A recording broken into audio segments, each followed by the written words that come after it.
Assalamualaikum Pak KS, bagaimana kabar? Alhamdulillah baik-baik. Gimana? Apa yang bisa dibantu?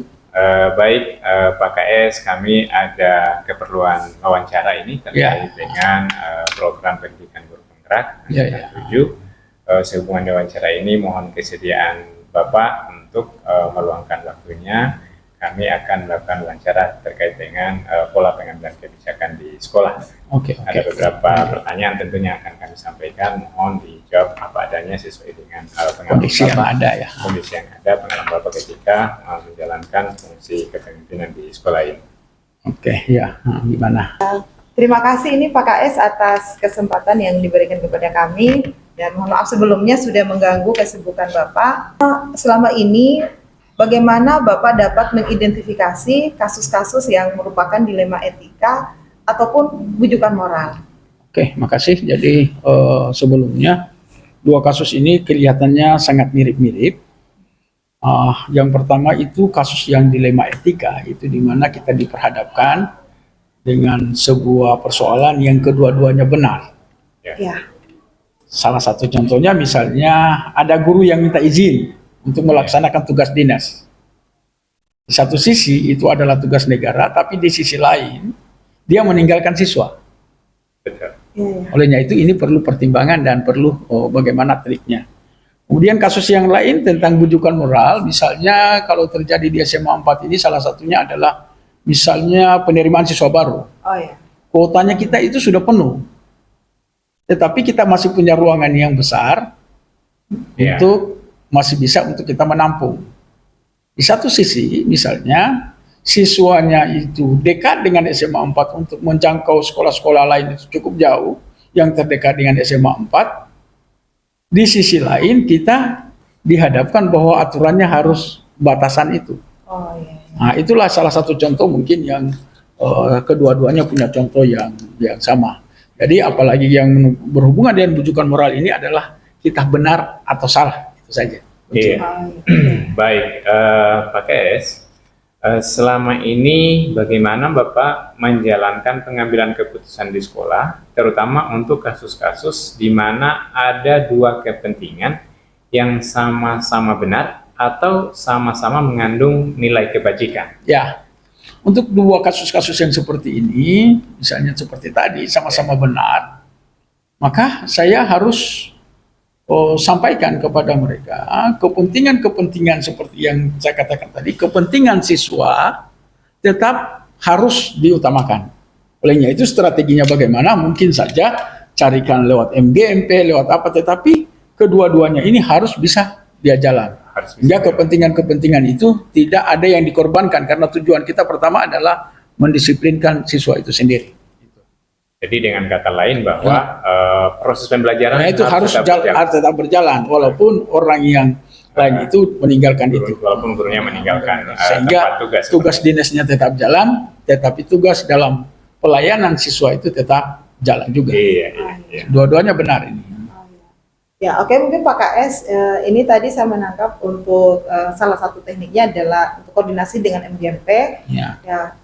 Yang ingin mungkin saya pertanyakan lebih lanjut Pak KS, langkah-langkah atau prosedur seperti apa yang biasa Bapak lakukan selama ini, terutama mungkin ini tadi penanganan terkait guru kasus guru yang keluar yang mendapat mungkin tugas negara Pak ya. Jadi saya panggil, gimana alternatifnya, gimana saya suruh ke kurikulum, panggil kurikulum gimana, sehingga di dalam penyelesaiannya yang berhubungan dengan pembelajaran itu juga tetap berjalan. Jadi alternatif penanganan itu kita tangani secara bersama dengan kurikulum. Terkait ini Pak, apakah memang ada pertimbangan seperti tadi Pak?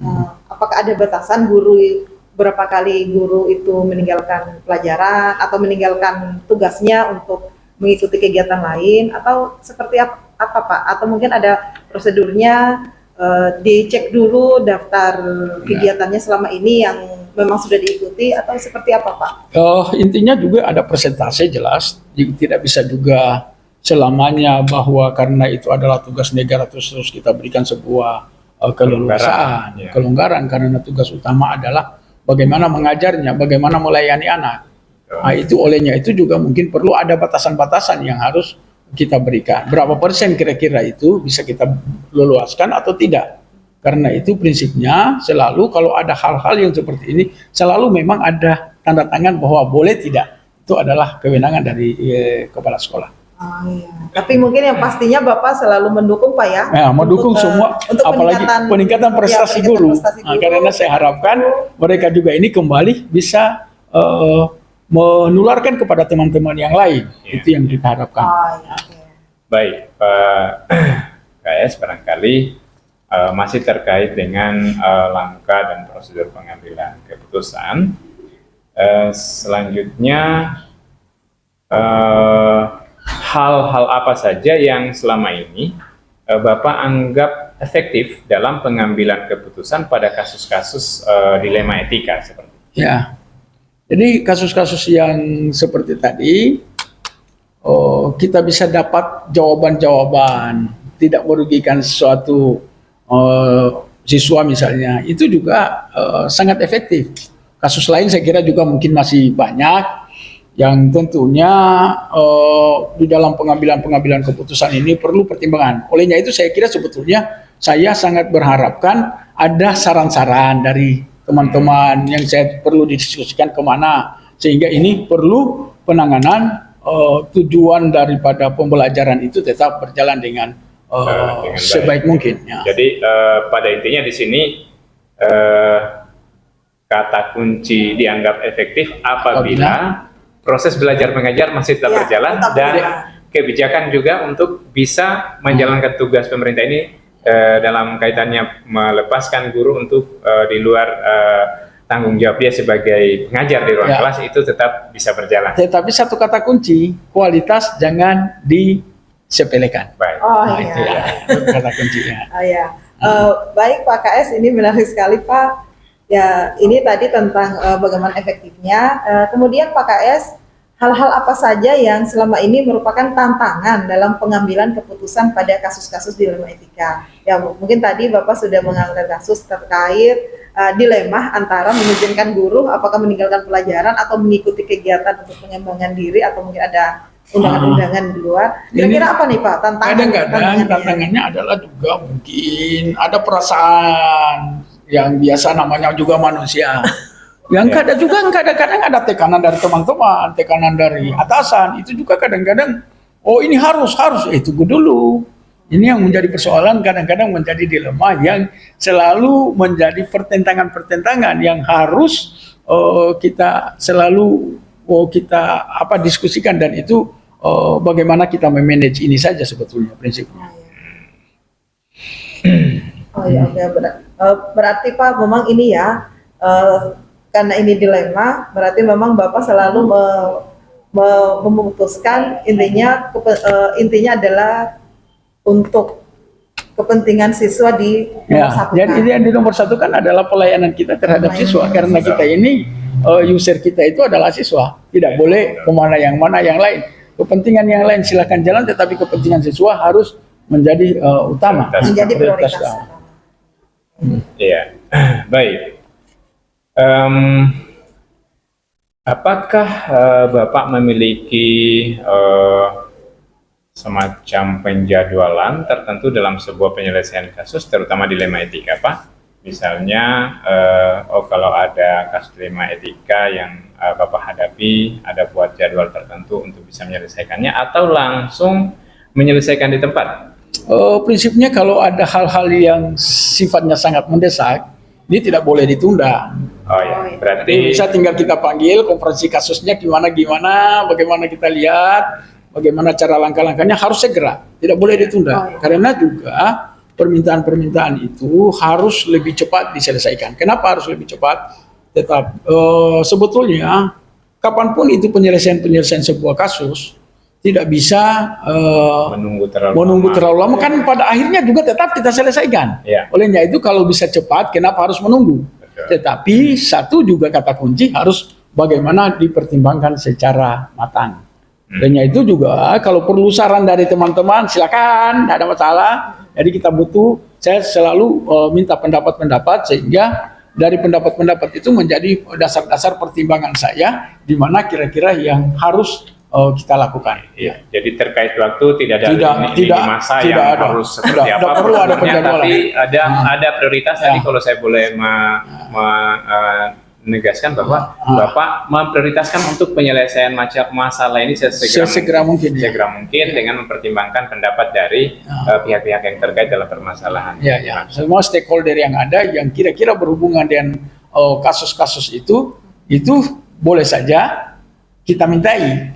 Jangan hanya bahwa kita kekuatan pribadi, tidak, karena kita ini kerjanya adalah sebuah organisasi, sebuah kebersamaan, sehingga kita harapkan ada kasus-kasus seperti ini menjadi pengetahuan kita secara bersama, sehingga penanganannya juga secara bersama. Baik. Oh iya.